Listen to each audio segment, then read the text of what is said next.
Hi, my name is Joby McAnuff. Subscribe to Reggae Boyz commentary.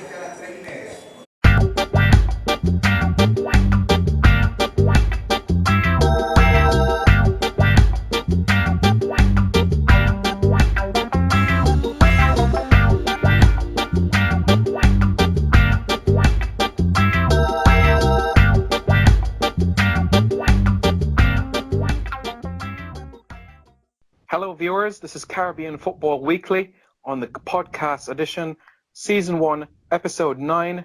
We're really excited about this sort of format for the show. I'm Simon Preston. I'm joined alongside Nathan Carr and Santoki Nagalandran. Gentlemen, how are you all doing? Yeah, Nathan? very well, very well. I was going to try and let Santoki go there, but yeah, really well. Looking forward to the show. Santoki, how about you? Yeah, I'm doing great. Excited to take part in this new format for Caribbean Football Weekly. Absolutely, I agree with you there. You know, the podcast format is one that has worked quite across Europe, and I think with our niche as well, strictly with Caribbean football, it can attract a specific niche, and we do hope that it'll grow to something great. So just want to say a big thank you to both Nathan and Santoki for this wonderful idea, and let's progress forward with it. So, gentlemen, before we kick off our special with World Cup qualifying previews, Nathan, do you want to start off with any bits of latest news or content happenings around the region? Yeah, I'm just trying to think what's been going on recently in Caribbean football. Obviously, we've got the World Cup qualifiers coming up, so there's been quite a lot of focus on the squads coming out, and for Trinidad and Tobago, Jamaica, Haiti, and St. Vincent and the Grenadines. There's been a few friendlies as well. So the Dominican Republic have arranged a friendly series against Puerto Rico. Those two played yesterday, and Dominican Republic actually beat Puerto Rico 5-0 in Santo Domingo, which is a pretty comprehensive result for them. And then they play again tomorrow, so Tuesday, and that will be in Bayamon in Puerto Rico. So that's been dubbed the Caribbean Classico, and I think that the two nations are kind of historic rivals, being very close to each other geographically. And I've also been told as well, on the subject of friendlies, that Haiti was supposed to play Venezuela in a friendly in Caracas. I think that's the right pronunciation, yesterday, but I don't think that went ahead. I think it's something to do with the stadium not being ready, or something along those lines. So Haiti didn't get that preparation game ahead of their World Cup qualifying games this coming week. All right, thank you, Nathan. Santoki, anything from you? Anything around the region you'd like to let listeners know about? It's been a pretty quiet week in Caribbean football this week, if I do say so myself. Guyana were in talks with St. Kitts to have a friendly this week, but that hasn't gone through, unfortunately. So they won't be getting a friendly ahead of the Caribbean Cup games, which start in October. Other than that, no news aside from World Cup teams being announced, but which we'll delve into when we discuss the groups. That's right. Thank you very much, Santoki. A bit of news from me. Well, Jamaican international Adrian Mariappa is in talks with Hull City in the Premier League. We know how starved of players they have been. If you look at the bench, especially recently against Manchester United, 75% of their players were actually called up from the reserve, so the under 23. So we do hope that they'll be able to agree to personal terms. And the Cayman Islands Premier League is going to get in action in October. And one of their star players in the league and Cayman Islands International, Mark Ebanks, has been released from Elite FC. I think that is a shocking move, but let's see which team he will be at in the near future.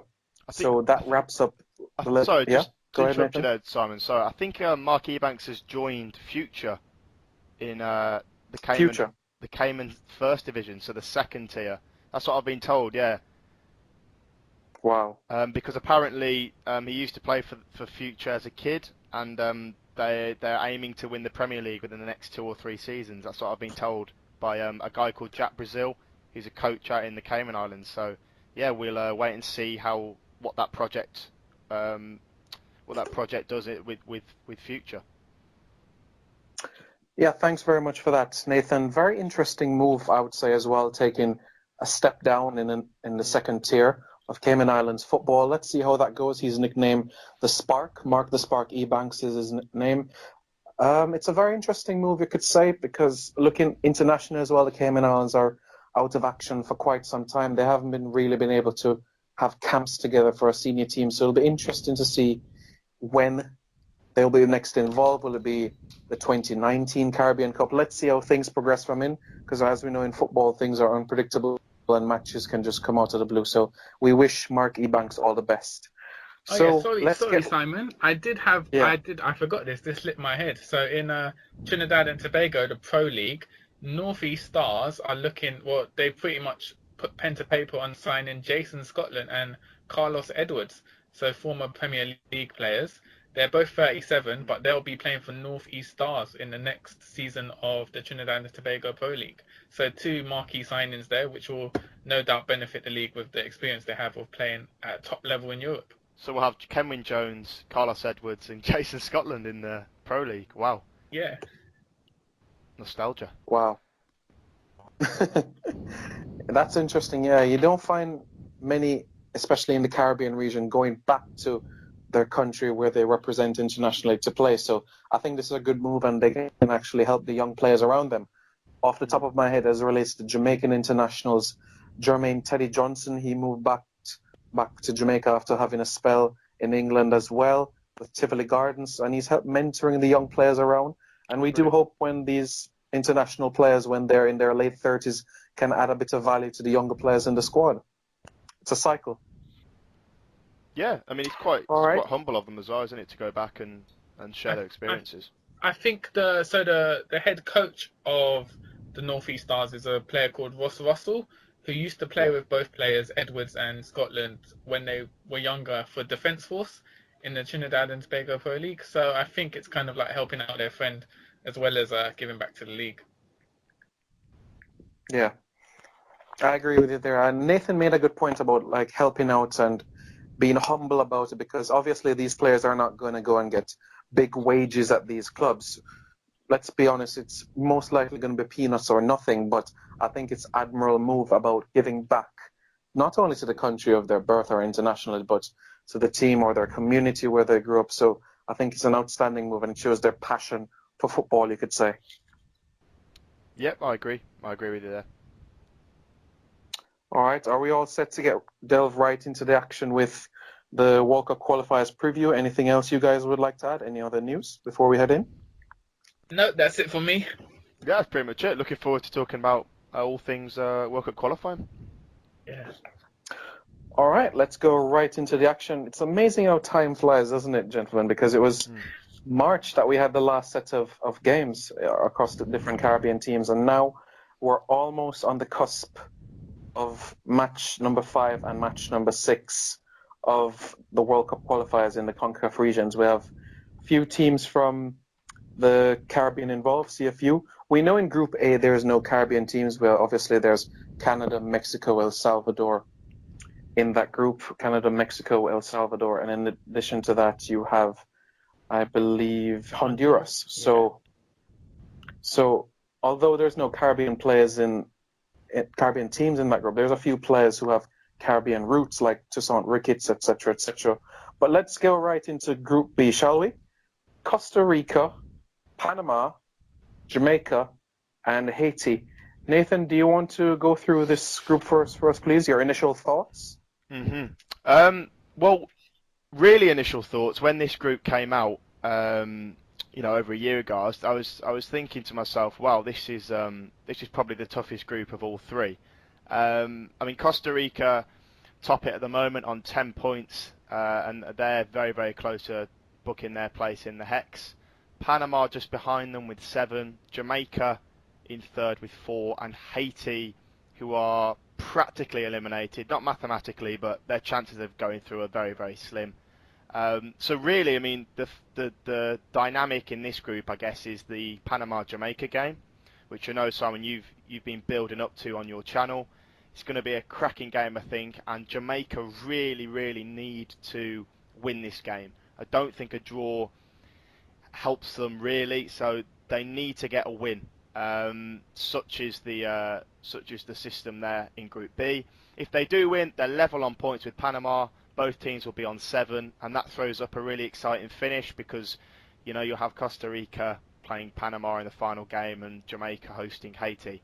I've followed Jamaica quite closely throughout their World Cup qualifying so far, and to be honest with you, I've found their campaign pretty underwhelming. Going back to October when they only just scraped past Nicaragua, losing at the office in Kingston and then having to claw it back in the second leg to get through. They've generally been quite disappointing, losing to Panama, only beating Haiti by a 1-goal margin. The draw to Costa Rica was decent, but then they were very, very poor, I thought, away in San Jose in their last game, their last qualifier. So, yeah, they've really got to pick themselves up. The squad's been announced. We might talk about personnel a little later on, but I'm very interested to hear both of your guys' thoughts on this group, particularly Jamaica, though, because their game against Panama is so important, isn't it? Yes, it certainly is. Santoki, before I give my thoughts, would you like to give your thoughts, please? Yeah, pretty much to echo the sentiments of Nathan. I found them to be very disappointing in this group so far.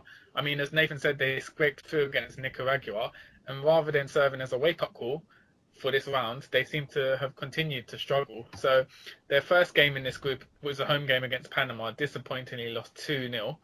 And I feel what they've lacked is a real goal threat. They've only scored two goals so far in the 4 games they've played. And so when they do play against Panama, which is essentially a knockout tie, they really need to sharpen up going forward. Simon, it'll be interesting to hear your view on how you feel Jamaica have fared in the group. Okay, no problem. I remember July 25th last year when these groups were announced. I was very irate and livid about it because if you look at Jamaica's group, all 4 of those teams made it to at least the quarterfinals of the 2015 CONCACAF Gold Cup. I think when the qualifiers started, when it was round 1, I think they used a FIFA ranking for seeding that was too old. I think they should have used the FIFA ranking that was 1 month before the draw in order to do the determination of the different pots and rounds and which team should be here and there. And for me, I was very upset about that. And even our team captain, Adrian Mariappa, expressed the concerns about it. Why are we in a group with 2 of the strongest teams in Central America, Panama and Costa Rica? And let's not forget Haiti, who is an enigma in the region as well. So for me, going into this, I said that if Jamaica was able to get 11 points, we will advance to the final round. However, we've seen what has happened. Jamaica has not won a home game in World Cup qualifiers since 2012, where we beat Antigua and Barbuda 4-1. Wow. It just shows how poor our home form has been. And let's not forget, Jamaica at the National Stadium has been a fortress. Between 1995 and 2001, Jamaica went unbeaten 53 games at the National Stadium. 53 games. And now the National Stadium is being like a beating stick for the Reggae Boyz. Nicaragua coming there and getting a result. We've seen Panama go there and get a result as well. Later in the 2014 qualifiers, we saw as well the United States and Mexico getting results there. It's been, as Nathan says, underwhelming. And you look at the situation right now and you have to ask yourself, where are the goals going to come from? The chances are being created, yes, but the finishing is still an issue, and it has been for decades. 2 goals in 4 matches, conceding 6 goals. Look at the goal difference as well. It's a -4. So even if Jamaica was to get a victory against Panama, they're going to have to give Haiti a cricket score in order to stand a chance to advance. Granted, Costa Rica will be at home, and obviously they don't want to lose any other home games, but they might be safe by then by a victory over Haiti, so who knows the team that they may field. So as Nathan says, yes, 2 wins is definitely what Jamaica needs, but I'm not sure if they're going to get that. I think Jamaica is going to get 4 points from these 2 games, so it's just going to be a hope and pray situation from Jamaica. It's quite unfortunate, but it's a situation we've pulled ourselves into. After the Gold Cup, we were on a euphoria, but it really we should have stabilized ourselves because we knew that 3 months later we were going to play Panama and World Cup qualifiers. So this whole situation, I've been very I wouldn't say depressed, but I don't think we've made the right decisions going forward approaching this campaign. Can you put your finger on then? You've mentioned the malaise. What the reason or reasons are behind this slump? Because you mentioned the Gold Cup. They become the first Caribbean island to reach the Gold Cup final. You know, fantastic tournament. Then they go into World Cup qualifying, and the lack of conviction against Nicaragua. Then we've talked about the underwhelming nature of the current World Cup qualifying campaign. So, what do you think the reason is behind, or is it multiple reasons? Why has there been a slight dip? Is it the manager? Or is it the players? Is it something a little bit under the surface? The unfortunate thing, Nathan, is that it's not one clear answer. It is a mixture of different elements. And the administration has to have some blame where this is concerned. Sometimes they look at the squads that have been called up, the different faces being introduced in World Cup qualifying when they should have been done in the Copa America or in the Gold Cup. But throwing a player in to make their debut in a World Cup qualifier, I'm not sort of in agreement with that. And we saw what happened to Clayton Donaldson. He scored his first goal for Jamaica against Haiti in his second international, and he risked his life, you could say, on artificial turf, and he was out for 6 months. And we saw the Birmingham City manager was livid about this. So it has been a mixture of different elements. But Jamaica, as you have seen this year, has been quite bizarre in terms of results, going and beating Chile, the South American champions, and then bowing out to the Copa America without scoring, despite the number of chances being created. It is a mixture of elements. There is cohesion in the camp. Players get along with each other. It's not like one time where you'd have players sit on one side at the dinner table and the local players sit another side. There's a much better unity, but CONCACAF is improving, and I think Jamaica needs to move along with the trends. What do you reckon, Satoki?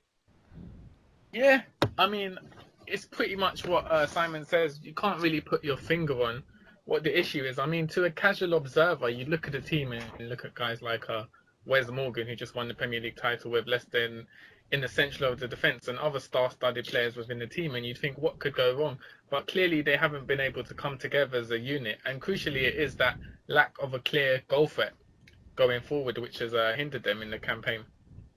Well, I can't understand some of Schaefer's squad selections as well. I really can't. Like there seems to be a complete lack of continuity. So like you had Damano Solomon, Andrew Vanzi, Siobhan Marsh, Ananotti. They were picked for the Copa America Centenario in June. He then doesn't pick any of those players for these games. Corey Burke has come in from Philadelphia Union's USL affiliate side over somebody like Deshaun Brown, who's on good form in China. Do you know what I mean? Junior Flemings has been left out, who's been on fire for New York Red Bulls. O'Neal Fisher has been left out from Seattle Sounders. So it just seems like some of the call-ups are a little bit puzzling, and I can't quite get my head around why players on good form are being neglected and players that haven't really been tested before, like Corey Burke, are getting call-ups for games of such magnitude. Do you know what I mean? I understand exactly what you mean, Nathan. It's been an issue for quite some time, and you even saw what happened this time 4 years ago when Jermaine Tuffy Anderson was scoring 70 goals in the last 3 seasons for Waterhouse in the local Jamaican Premier League, and he was not even called up when Jamaica only had a mathematical chance of getting into the World Cup for 2014. It's been an issue for a long time. Players banging in the goals, but not getting into the squad. So it's clear to see it's not performance-based alone. There's something behind the scenes, something that has been changed. Is it political? I don't know. We don't know about that. But it's clear to see that the best players are not in the squad. Yeah, no, it's going to be interesting to see how Jamaica do though against Panama, because it is such a high pressure game, and ultimately I think their dreams of reaching Russia 2018, they do kind of hinge on this game. So yeah, let's see how they do. But did you guys want to move on to another Caribbean team in Group B, or? Yeah, I was going to ask you, Nathan, how would you evaluate Haiti's performance so far in Group B? Obviously, they haven't scored a single goal yet in their 4 games, and it's quite a tricky one because in the Caribbean, in the CFU level, they are quite a strong team. It's just when they make it to World Cup qualifiers or the Gold Cup, they just seem to be out of their depth. So what do you think the problem is with the team? And what do you feel they could do to improve going forward when they do enter big tournaments such as World Cup qualifiers? Yeah, it's a tricky question. I just don't think they've been good enough. I mean, if you look objectively, they've picked up 1 point from a possible 12. You know, that really isn't good enough. And they've just been outclassed really in the games that they've played. I mean, the new coach Patrice Neveu came in December, didn't he? So shortly after the first batch of games, and the form's kind of picked up from there. So they drew against Panama, which was a decent result. I mean, they haven't scored a goal, as you say, which is very worrying. But then again, they haven't really conceded many. Yeah, Conceded, I was going to say, yeah, they're they've not conceded. really. Sorry, go on. Sorry, yeah, they're not really typical of minnows within a group. They're not really getting battered like 4 or 5-0. They're kind of losing. I think that they've only ever lost by 1 goal margins in the 3 games they have lost. So it's kind of like they are defensively stable, but they're not really pushing forward for goals. So they're in like a lose-lose position. Yeah, it's a double whammy, isn't it? It's a double whammy because they've only conceded 3 goals across 4 games, so all their games seem to be pretty tight and pretty cagey. I mean, I think Haiti actually have got a good team, especially going forward. You know, individual flair players like Donald Guerrero and Jeff Louis. I really think Duckens Naison is a very good player. Could probably play at a higher level. I see that Kervins Balfour's just joined an Indian Super League team, so I think they've got talent. But again, it just comes back to, I think, the manager and the strategy that he's putting in place. And it seems to me like Neveu is quite a defensive-minded coach, and he's got quite a conservative philosophy on the game. Because I watched them at the Copa America Centenario, and they were playing in a 4-5-1. The attack-minded players didn't really impose themselves on proceedings, and the emphasis seemed to be more on kind of sitting deep, absorbing pressure. And I know they played Brazil and Ecuador, who are, you know, two better teams on paper, but like the better players in their team didn't really have a kick. So I think they've probably got to look at that, and maybe, you know, you'd think that in the Caribbean Cup qualifiers in October they'd shift to, you know, a more attack-minded approach. But yeah, I mean, I suppose they'll be looking at these games, won't they, thinking, well, we're practically out. We know that. Let's just use them as preparation games for the qualifiers that come up in October. Yeah, definitely. I would agree with that. It seems, as you say, the formation they play seems to be they're trying not to lose rather than actually pushing and winning a game, which is I mean, it's very conservative, and I guess the manager is going with the belief that you build your foundations from the back, and so maybe he's planning for a long-term development program. But I mean, they have been very disappointing in Group B, which is a shame because when it comes to the CFU games, we'll probably see a much more attacking and fluid team who probably score a lot of goals. Scored a lot of goals against Grenada, didn't they, in October, in the third round? So yeah. So there is goal scoring capabilities in the team. I think it's just the occasion has got to the squad and the manager in terms of how he's adjusted the tactics. What do you reckon, Simon? Haiti? I think it's going to be very tough, although they have a mathematical chance. We haven't seen them scoring goals. I think Nathan was spot on there about the sort of flair players in the squad. And I do hope they approach the games in the scenario where, okay, these 2 games are massive for us, yes, but we can approach them for the Caribbean Cup coming up and potentially get into the CONCACAF Gold Cup. And we know the financial benefits there already, which is next year, this time as well, June, July next year. So I hope they have that sort of mindset. And I don't think they should be hard done by, because if you remember in the 2014 World Cup qualifiers, Haiti did not reach to the semi-final round. They were eliminated the round before, which was where Antigua and Barbuda advanced to this round as well. So for them, it should be seen as a step up. And let's see if 2022, maybe, if they'll be able to get into the final round. Yeah, let's hope so. It'd be great to see him at the World Cup again, wouldn't it? Quite an eventful journey in 1974. So yeah. Of course, we were around back then to see it, so that was good. yeah, we're just going off grainy footage, aren't we, probably? Yeah. But one last point I would like to make on Jamaica. Sorry to cut you, Santoki. Last point I'd like to make on Jamaica before we move on from there. If you look at 3 of the last 5 World Cup qualifying campaigns, three World Cup qualifying campaigns, our coaches were sacked on Central American soil. So in 2002, Clovis de Oliveira was sacked after a 1-0 loss over Honduras in Honduras. In the 2010 World Cup qualifiers, René Simoes was sacked as head coach after a 2-0 loss to Honduras in Honduras.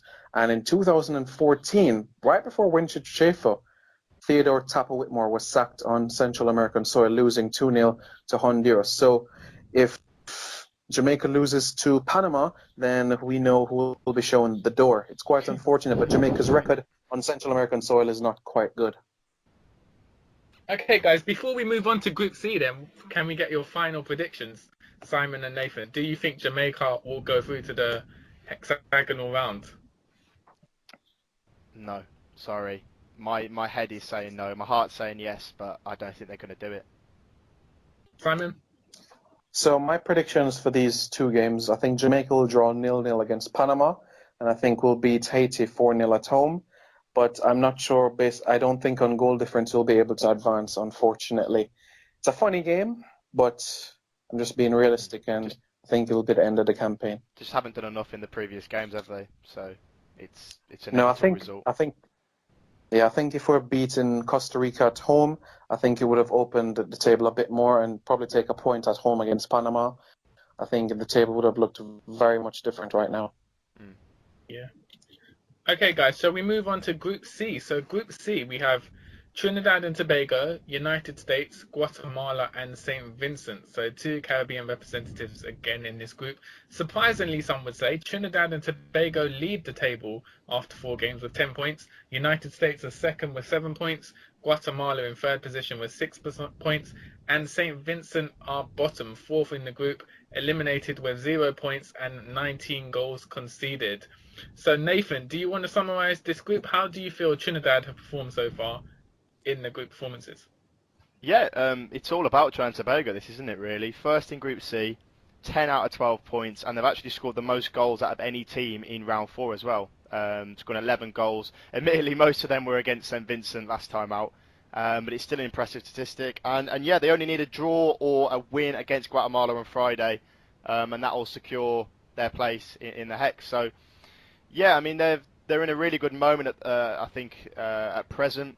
I really do rate, I must say, that the coach, Stephen Hart, I think he's doing a stellar job.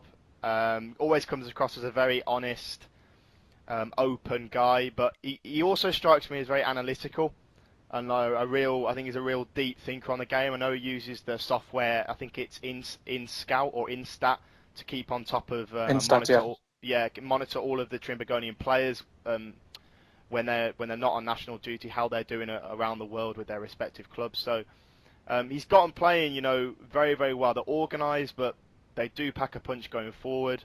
I mean, I can remember the game, the 6-0 victory over St. Vincent and the Grenadines vividly. Levi Garcia and Jovin Jones on the wings, they're as good as any in the Caribbean.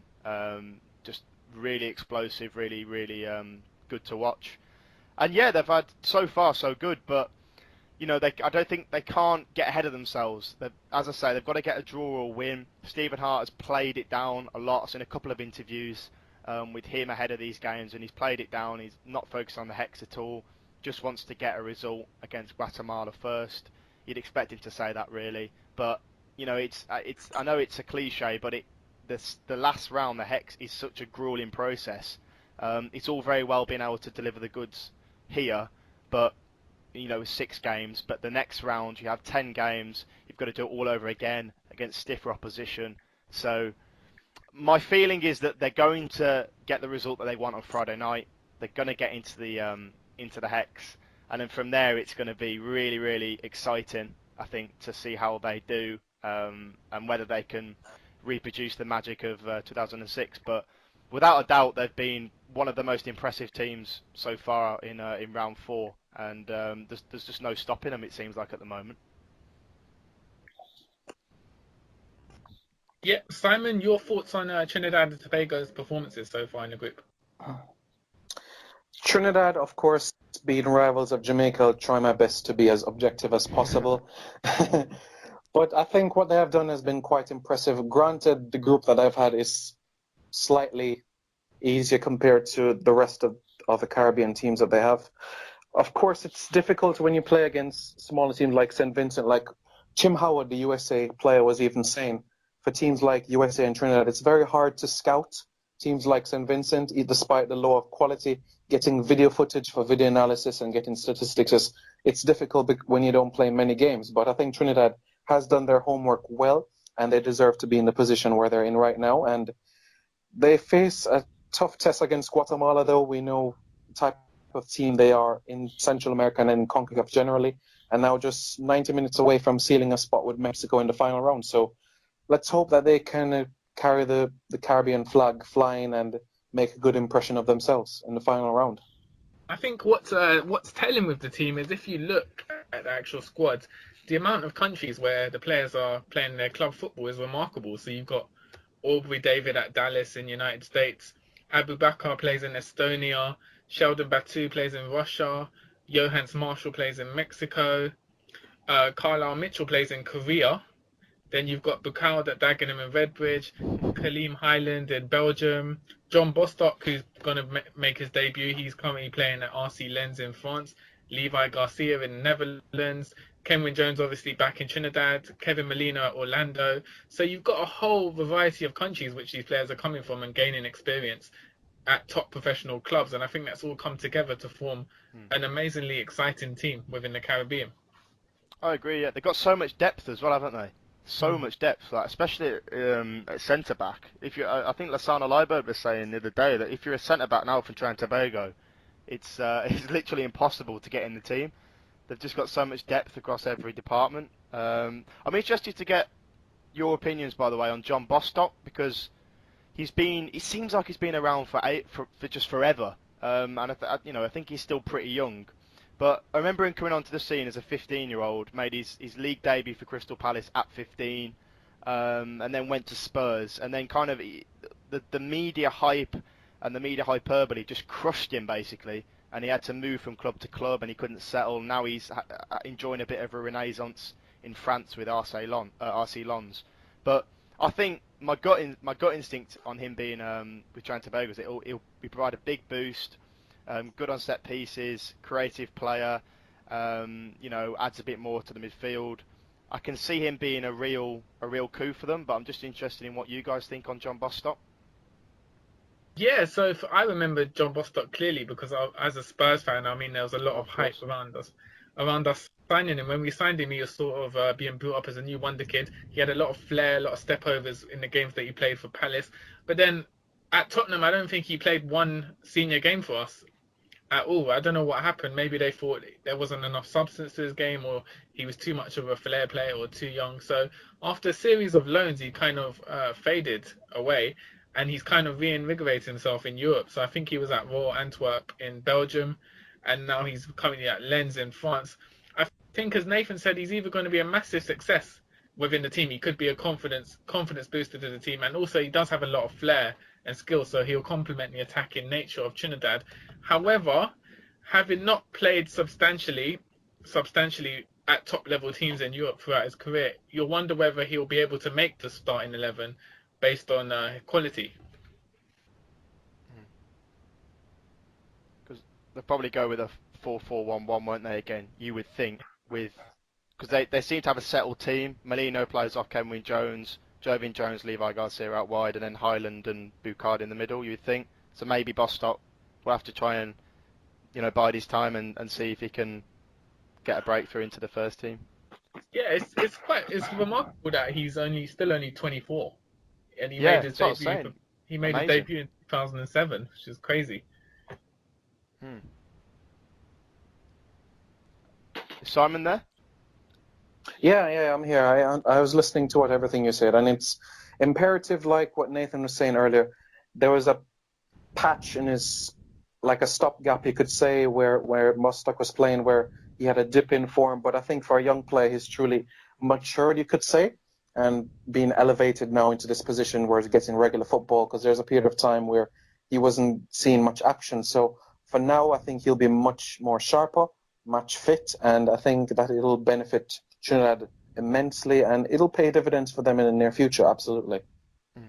I think what we're seeing is a complete opposite. Whereas we talked about Haiti being overawed by the occasion and adjusting their tactics, Trinidad have really prospered. I mean, when they had the 0-0 draw against United States, the general fan consensus the day afterwards seemed to be that they'd missed out on a win. They should have won the game and taken their chances. And so there's been a shift in attitude where they believe they can compete with the best in CONCACAF, and this can really be seen in the way they're attacking teams in their games and dominating so far all 4 games that they've played in.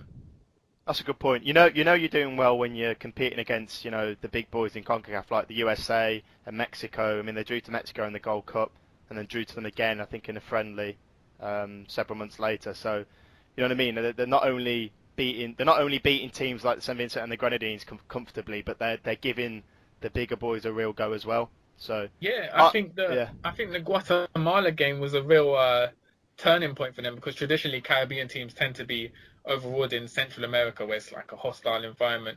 But they went away, they dominated the game. They were leading for 2-0 for most of the game. I think Guatemala scored in stoppage time. Yeah. So that really, I guess that was evidence for them that they could compete with the best, and also they didn't need to be intimidated by atmospheres, which you mainly find in Central American stadiums.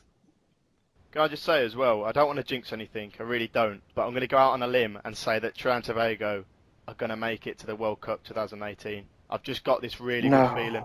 I don't want to jinx anything. We'll record a soundbite of this, Nathan. Yeah, I knew. Yeah, don't quote me, but no, I've just got a really good feeling that they're going to do it.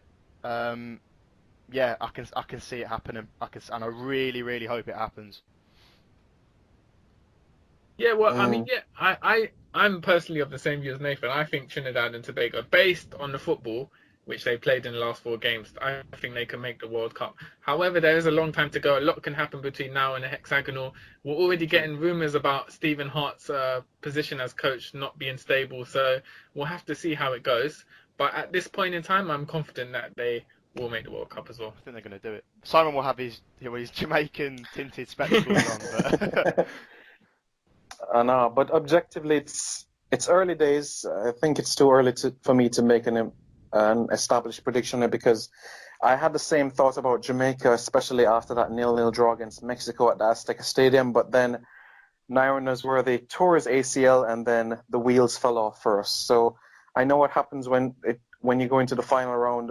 Players can lose their passports, they get injuries, some even lose their minds. It's a very, very difficult thing to go through.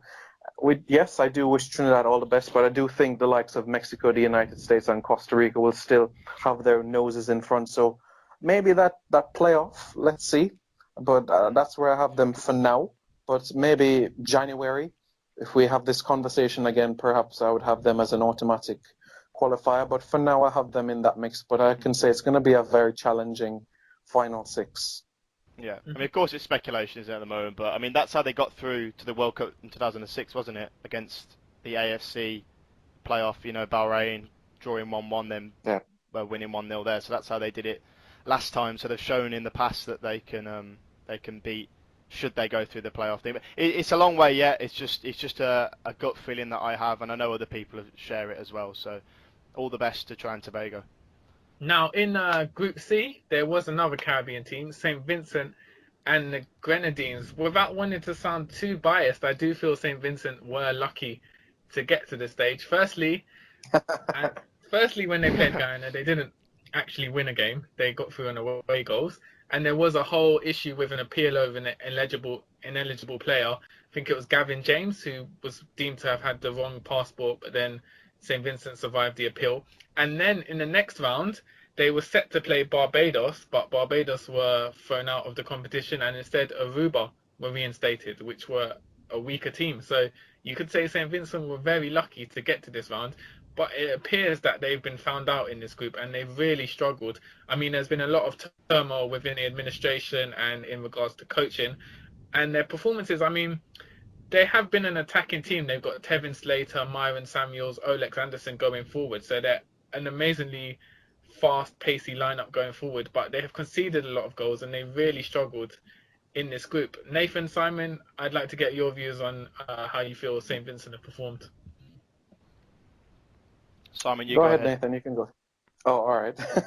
Well, I think that that St. Vincent has shown a lot of courage. You know, the first match I watched of them came against Aruba, and I must say that yes, in patches, I've been impressed with what I've seen having a direct style of football. But other than that, actually going into this semi-final round, as you would call it, of World Cup qualifiers, they have just been clearly and outstandingly beaten. You know, the likes of the United States, Guatemala, and Trinidad have torn them apart, and they have been found out. So I think they've left themselves exposed, and I think at certain times the fundamentals of the game some players have not even grasped yet. But I do believe that this sort of experience will help them grow. Of course, they've been to the Gold Cup before, back in 1996. They have pedigree in CONCACAF. They've made it to this same round in the 2006 and the 1998 qualifiers as well. So getting back to this stage for them would still be an accomplishment, and anything more would be seen as a bonus. So if they're able to get a point from these last two games, I think they'll celebrate it.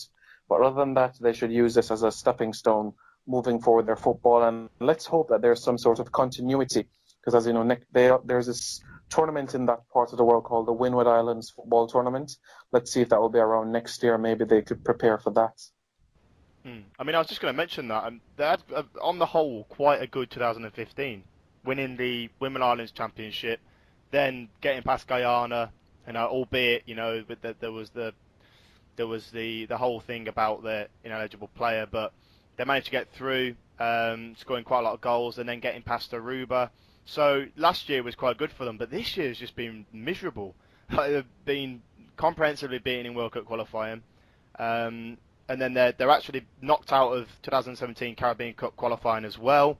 They couldn't get past June's batch of games with St. Kitts and Nevis and Suriname. I don't think that Cornelius Huggins is even their manager anymore.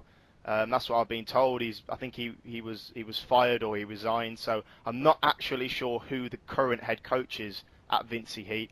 I think it might be Ezra Hendrickson, who was the assistant under Huggins, but I'm not entirely sure. So, I think it's worth remembering as well that a lot of their team is comprised of amateurs or semi-professionals. I mean, yes, they've got the odd professional like Olex Anderson and Myron Samuel and Cornelius Stewart out in Finland, but in the main, a lot of their players, they have to go to work and then they train in the evening, and I think that really, really showed against the USA. And also against Trinidad and Tobago as well. I mean, their players looked absolutely shattered on about 60 minutes. Couldn't run.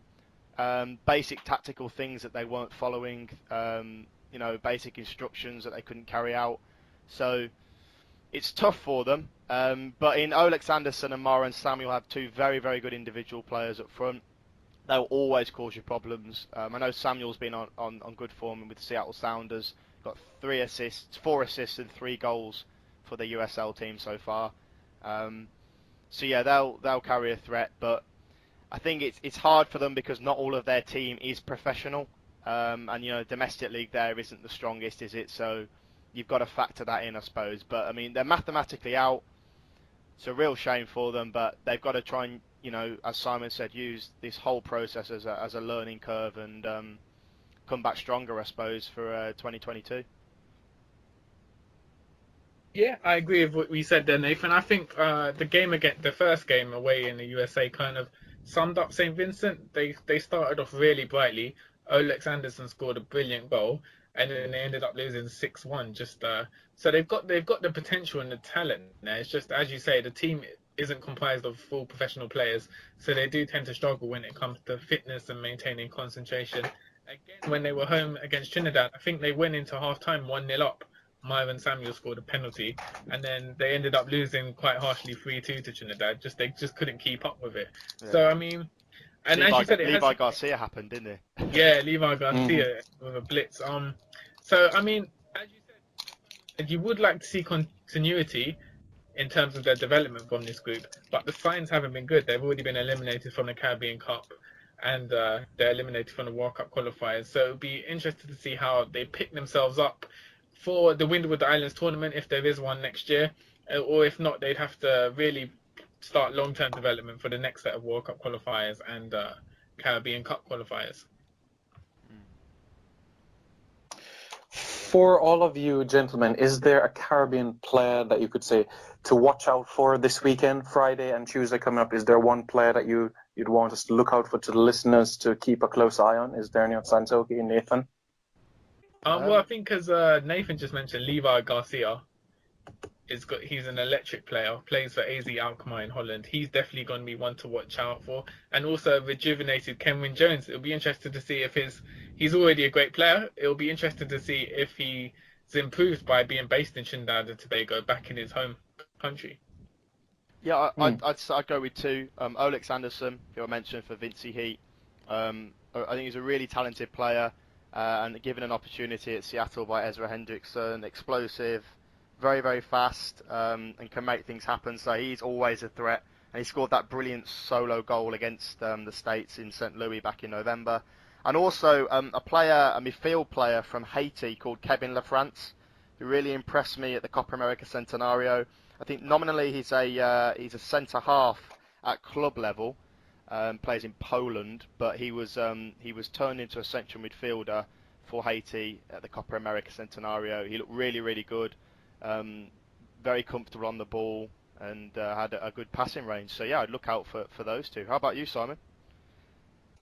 For me, I'm going to go with Giles Barnes to look out for, because if you look at Jamaica's sort of system, they're going to go with a 4-4-1-1 sort of system. So he is the linchpin, you could say, and a key focal point in our attack. And for us to create the average 5 chances that we have been doing since the start of 2016, he's going to be a key figure for us to get that ball in, whether it is to a Clayton Donaldson or a Corey Burke, or even a Omar Holness, who can operate in that number 9 position. So for me, it would be Giles Barnes would be a key man to look out for.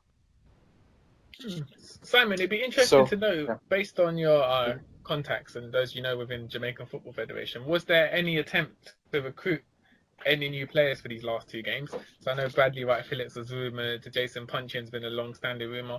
Was there any attempt to recruit UK-based players for the final 2 games, or were they kind of happy with with their usual squad? For the most part, they were happy based on what they had.